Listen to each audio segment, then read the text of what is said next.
ഇന്ന് നമ്മളിവിടെ പഠിക്കാൻ പോകുന്നത് പേഴ്സണൽ പ്രൊനോമൻ എങ്ങനെ ഒരു സെൻറ്റൻസിൽ യൂസ് ചെയ്യാമെന്നാണ്.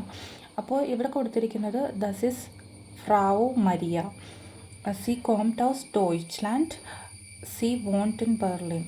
അപ്പോൾ ഈ പറയുന്ന ആൾ ഫ്രാവു മരിയയാണ്. അവൾ ഡോയ്ച്ച്ലാൻഡിൽ നിന്നാണ് വരുന്നത്. അതുപോലെ തന്നെ ലിവ് ചെയ്യുന്നത് ബെർലിനിലാണ്. അപ്പോൾ അതിനകത്ത് മെയിനായിട്ടും പറയുന്നത് ആ ഫ്രാവു മരിയല്ലേ, അതിന് പകരമാണ് സി എന്നുള്ള ആ വാക്ക്, സി കോംറ്റ് ഔസ് ഡോയ്ച്ച്ലാൻഡ്, പിന്നെ സി വോണ്ട് ഇൻ ബെർലിൻ അങ്ങനെ കൊടുത്തിരിക്കുന്നത്. ആ സി, അവൾ, ഷീ എന്നുള്ളൊരു മീനിങ് ആണ് അവിടെ വരുന്നത്. അതുപോലെ തന്നെ അടുത്തതാണ് ദസ് ഇസ് ജോൺ, കോംറ്റ് ഔസ് ഫ്രാങ്ക്ഫർട്ട്, വോണ്ട് ഇൻ സ്യൂറിഷ്. അവിടെ മെയിനായിട്ട് ഫോക്കസ് ചെയ്യേണ്ടത് ജോണിനെയാണ്.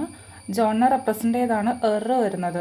ഹീ, അതായത് ഹീ കോംറ്റ് ഔസ് ഫ്രാങ്ക്ഫോർട്ട്, അതായത് ഫ്രാങ്ക്ഫോർട്ടിൽ നിന്നാണ് വരുന്നത് അവൻ.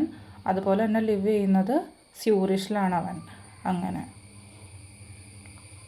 അപ്പോൾ നമ്മൾ എപ്പോഴും ജെൻഡർ യൂസ് ചെയ്യുമ്പോൾ അല്ലെങ്കിൽ സി യൂസ് ചെയ്യുമ്പോൾ അത് ജെൻഡർ റോൾസ് ഡിഫൈൻ ചെയ്യും നമുക്ക്. ഇപ്പോൾ ഒരു ഗേൾ ആണെങ്കിൽ സി വരും, ഒരു ബോയ് ആണെങ്കിൽ വരും. അങ്ങനെയായിരിക്കും നമ്മൾ യൂസ് ചെയ്യുന്നത്.